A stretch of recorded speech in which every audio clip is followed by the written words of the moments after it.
আমার ভয় লাগতেছে এখানে কোনো দুর্ঘটনা ঘটে কি না। এই জায়গায় যে চাপ, মানুষ তো আসতেই আছে। এই এই মানুষগুলো গেটের সামনের যদি একদম সাইডে পৌঁছায় দিত, কারণ ওদিকে একটা ধাক্কা আসলে সামনে যারা বসা তারা আহত হবে। রাস্তা ক্লিয়ার নাই, ভলান্টিয়ার ওখানে পাঠান। সামনে যারা বসা এরা আহত হবে যদি ওখান থেকে একটা ধাক্কা আসে হালকা, একদম গায়ের উপর লাগানো। তো তারপরে ওই যে বাঁশের সিঁড়ি দিয়ে যে উপরে ওঠা হচ্ছে, ওখানেও একটু নিয়ন্ত্রণ করা, কারণ এত জনের ক্যাপাসিটি ওই সিঁড়ি রাখে কি না এটাও একটা বিষয়।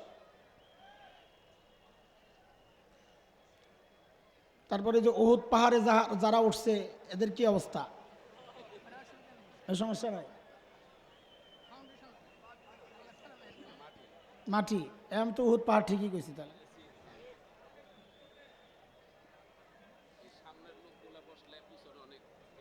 এখানে বসার জায়গা আছে।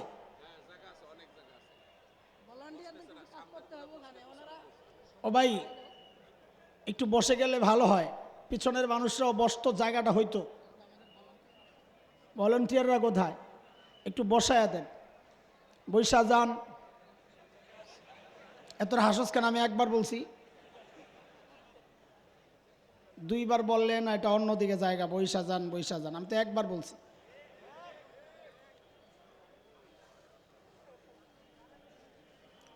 আচ্ছা, শুরু থেকে কিছু কথা বলে নেই, কিছু অসঙ্গতি দেখলেই চিৎকার দিয়ে নাই, কি একটা অবস্থা।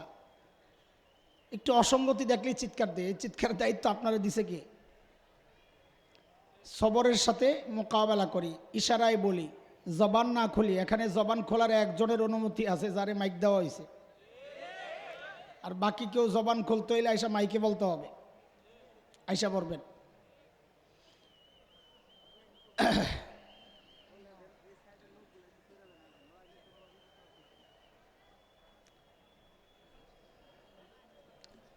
মাহতারাম হাজরিন, আমি সূরা হামিম আস-সাজদার 3টা আয়াত তিলাওয়াত করেছি, 26, 27, 28 নম্বর আয়াত।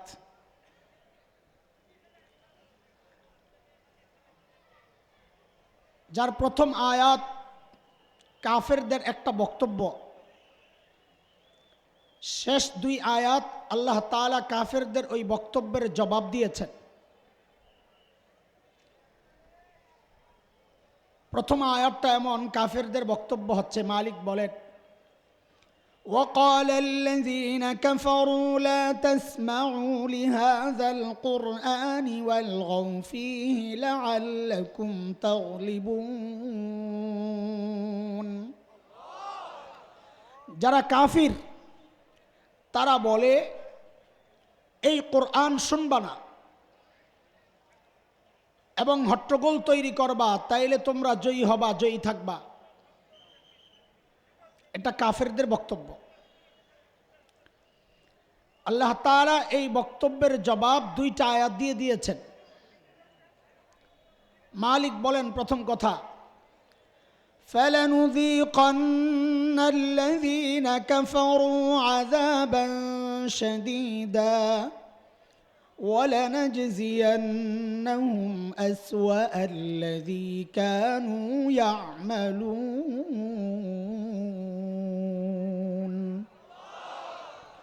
আল্লাহ বলেন, যারা কাফির এদেরকে আমি অবশ্যই অবশ্যই কঠিন শাস্তি ভোগ করাবো এবং তাদের অপকর্মের শাস্তি আমি আল্লাহ তাদেরকে কড়ায় গণ্ডায় বুঝিয়ে দিব। শেষ আয়াত মালিকের কথা, ذَلِكَ جَزَاءُ أَعْدَاءِ اللَّهِ النَّارُ لَهُمْ فِيهَا دَارُ الْخُلْدِ جزاء بما كانوا بآياتنا يجحدون। আল্লাহ বলেন, এই যে শাস্তি, এটা আল্লাহর দুশমনদের শাস্তি, অর্থাৎ জাহান্নাম। কেন? এবং এই জাহান্নামে তারা চিরকাল থাকবে। কেন? কারণ তারা আল্লাহর আয়াতকে অস্বীকার করেছে।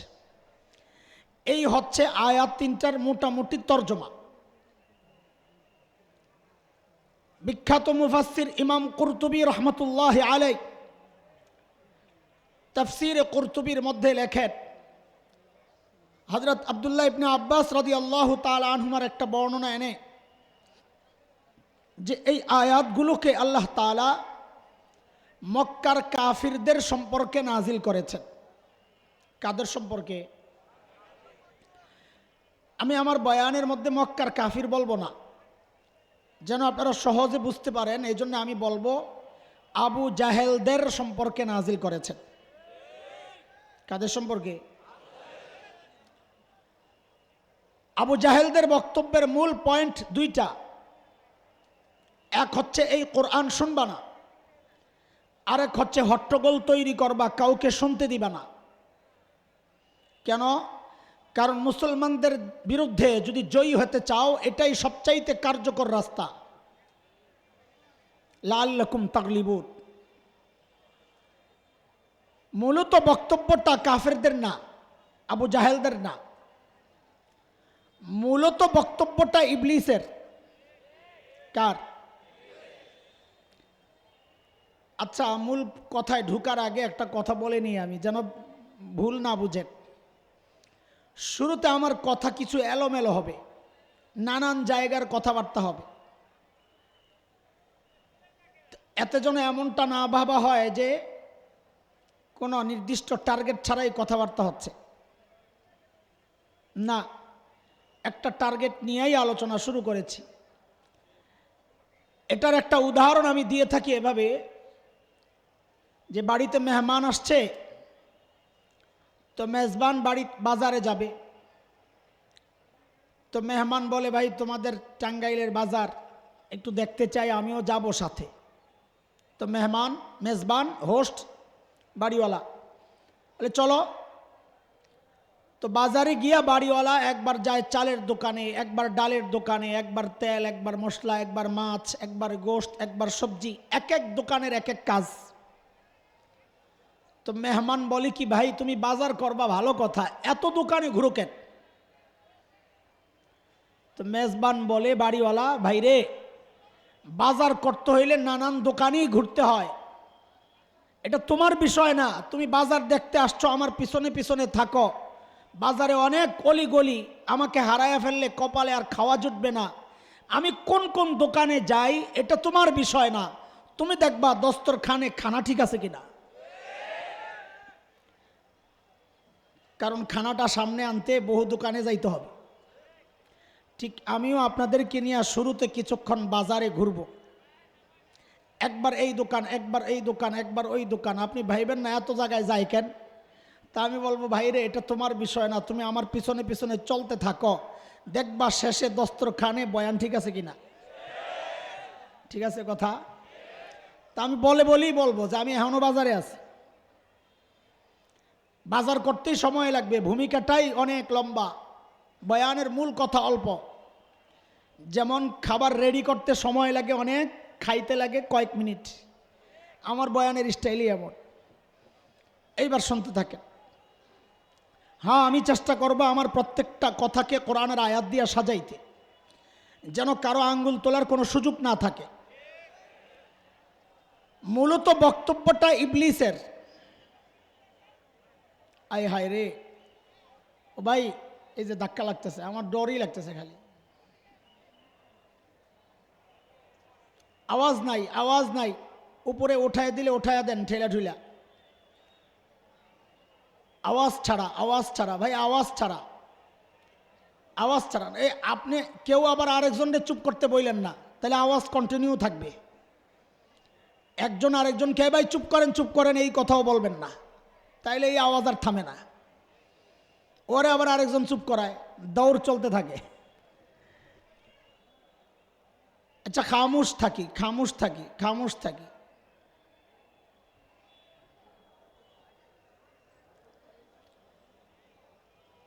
মূলত বক্তব্যটা ইবলিসের। কার বলেন? কারণ ইবলিসের চূড়ান্ত টার্গেট হচ্ছে বান্দাকে রব থেকে বিচ্ছিন্ন করা। এটা ইবলিস নিজেও কোরআনে আল্লাহকে জানায় দিছে, আল্লাহ কোরআনে আমাদেরকে জানায় দিছেন। সূরা আরাফ আয়াত 16 ইবলিসের কথা আল্লাহ আমাদেরকে জানাচ্ছেন। قال فبما أغويتني لأقعدن لهم صراطك المستقيم। আল্লাহ যাদের কারণে আপনি আমাকে তাড়ায়া দিছেন ওই মানুষকে আমি ছাড়ব না। বলে কি করবি তুই? বলে তারা যেই রাস্তা সিরাতে মুস্তাকিম ধরে আপনার কাছে আসবে আমি ওই রাস্তায় বসে যাব, তাদেরকে আসতে দিব না, আপনার কাছ থেকে দূরে সরাইয়া দেব। এটা ইবলিসের চ্যালেঞ্জ। কিন্তু বান্দাকে রব থেকে বিচ্ছিন্ন করার রাস্তা কি এটা বোঝার জন্য আমাদেরকে আরেক দোকানে যাইতে হবে। চলেন সূরা রহমানের প্রথম 3টা আয়াত একটু লক্ষ্য করেন মনোযোগ দিয়া। ভাই মনোযোগ লাগবে 100তে 100। সূরা রহমানের প্রথম 3টা আয়াত একটু লক্ষ্য করেন। মালিক বলেন আর রহমান আল্লামাল কুরআন খলাকাল ইনসান।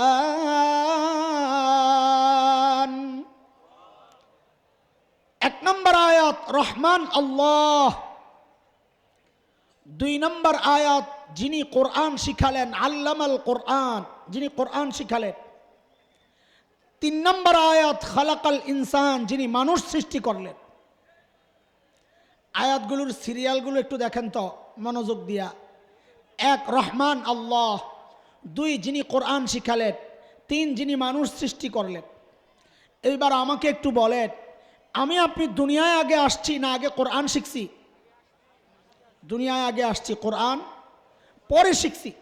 তো সেই হিসাবে সিরিয়াল তো হওয়া দরকার ছিল আমাদের বুঝ মতো।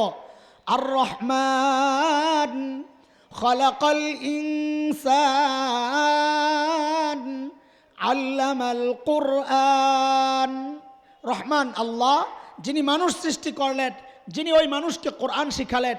আমাদের বুঝ মতো সিরিয়াল তো এমন হওয়া দরকার, মানুষ সৃষ্টির ব্যাপার আসা দরকার 2 নম্বরে, কোরআন শিক্ষার ব্যাপার যাওয়া দরকার 3 নম্বরে। কিন্তু আল্লাহ তাআলা করলেন কোরআন শিক্ষাকে আনলেন আগে, মানুষ সৃষ্টির ব্যাপার নিলেন 3 নম্বরে। এই আকপিস আল্লাহ কেন করলেন? মুফাসসিরিনে কেরাম অনেক ব্যাখ্যা দিয়েছেন, আমি অত ব্যাখ্যার পেছনে যাব না, শুধু 2টা ব্যাখ্যা দেই, একটা একটু বুঝার জন্যে আর একটা আলোচনাকে সামনে এগিয়ে নেওয়ার জন্যে।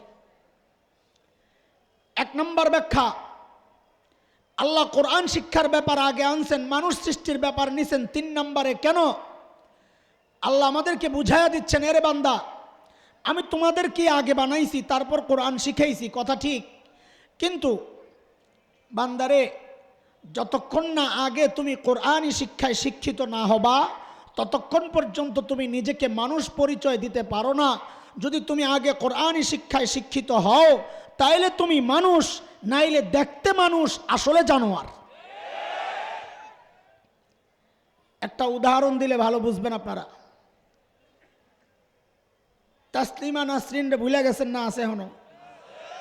এত মহাব্বতের মানুষের কি আর ভুলা যায়? এই অসভ্য তার এক বইয়ের মধ্যে একটা বক্তব্য দিয়েছিল, এই পেট আমার পেটের মধ্যে আমি যেখান থেকে খুশি সেখান থেকে বাচ্চা নিব, কারো কিছু বলার নাই। আমরা বলি তুমি তো নাউজুবিল্লাহ বলো, আমি তো বলি কথাটা ওই ঠিকই কইছি। এই জন্যই আল্লাহ তাআলা কোরআন শিক্ষার ব্যাপারকে 3 নম্বরে নিছেন, মানুষ সৃষ্টির কোরআন শিক্ষার ব্যাপারকে 2 নম্বরে আনছেন, মানুষ সৃষ্টির ব্যাপার 3 নম্বরে নিছেন। তাসলিমা নাসরিনের এই বক্তব্যের কারণ হচ্ছে সে কোরআনই শিক্ষায় শিক্ষিত না। কারণ যেখান থেকে খুশি সেখান থেকে পেটের মধ্যে বাচ্চা নেওয়া, এটা তো মানুষের চরিত্র না, এটা তো কুত্তার চরিত্র। তাসলিমা বুঝাইয়া দিছে, আমি যেহেতু কোরআনই শিক্ষায় শিক্ষিত না এই জন্য আমি দেখতে মানুষ, আসলে মানুষ না, আমি আস্তে একটা কুত্তি। আল্লাহকে ওই জন্যই তো আমি কোরআনই শিক্ষার ব্যাপারটা আগে আনছি। দুই নম্বর ব্যাখ্যা, আয়াতগুলোকে উপর থেকে নিচের দিকে সাজান। উপরে আর রহমান, মাঝখানে আল্লামাল কুরআন,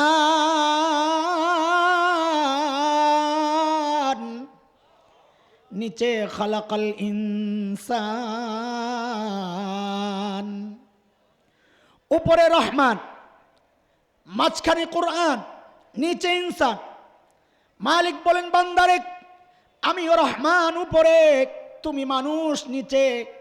বান্দারে আমি রহমানের রহমত যদি তুমি মানুষ পর্যন্ত আনতে চাও, আমি রহমানের সাথে যদি তুমি সম্পর্ক জুড়তে চাও, দুনিয়ার কোনো তন্ত্রে মন্ত্রে কাজ হবে না, রাস্তা একটাই, রহমান আর বান্দার মাঝখান দিয়া কোরআনকে ঢুকায়া দাও।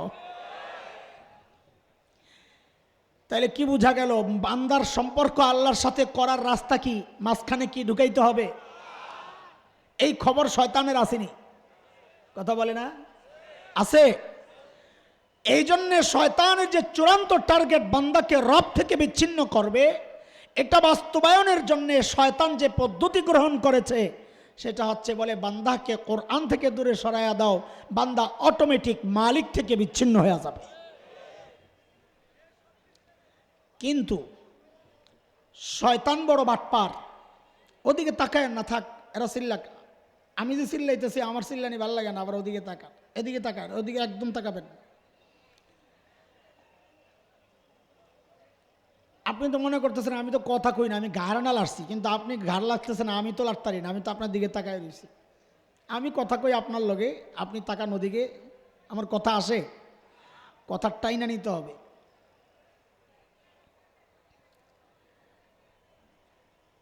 শয়তান বড় বাটপার,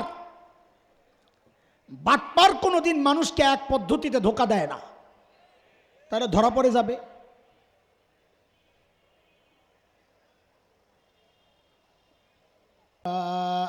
আলি ইব্রাহিম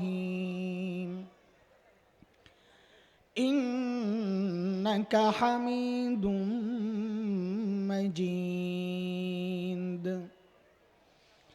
اللهم بارك على محمد وعلى آل محمد كما باركت على إبراهيم وعلى آل إبراهيم إنك حميد مجيد. أما بعد فأعوذ بالله من الشيطان الرجيم. بسم الله الرحمن الرحيم.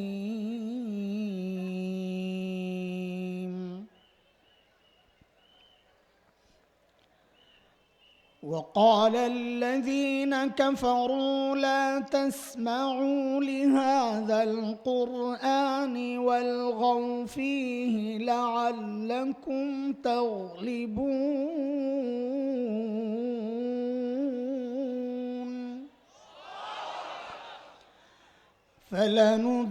فلنذيقن الذين كفروا عذابا شديدا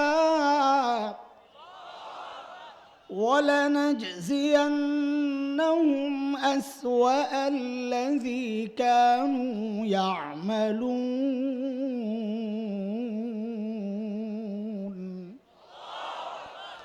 ذلك جزاء أعداء الله النار لهم فيها دار الخلد جزاء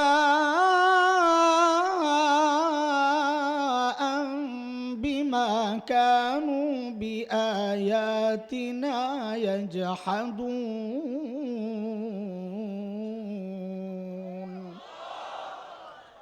آمنت بالله صدق الله العلي العظيم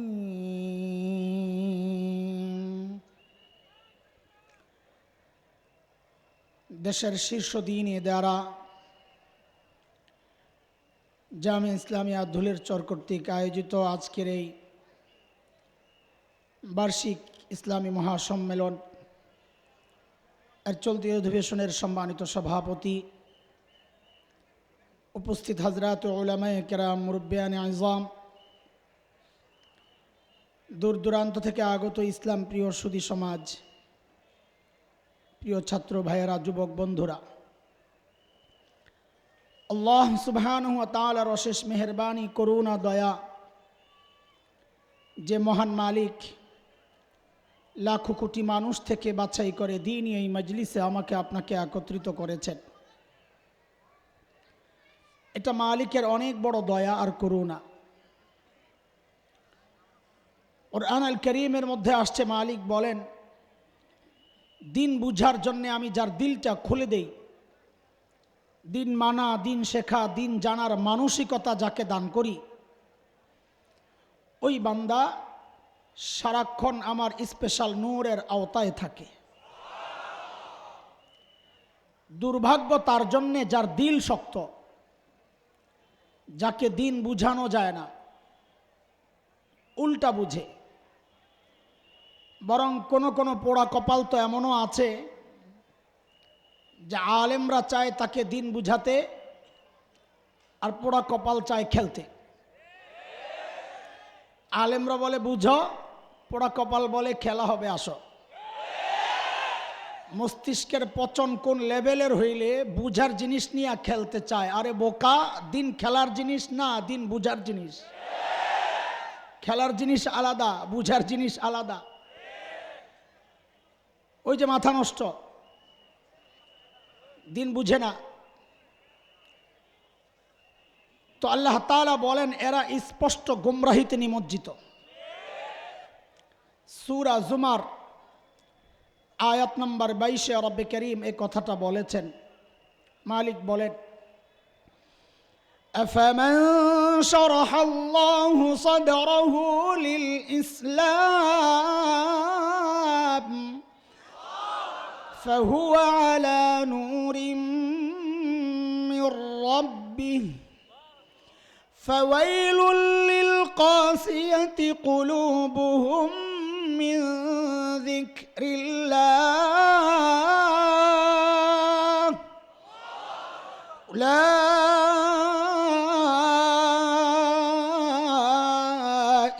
ফি দালালিম মুবিন।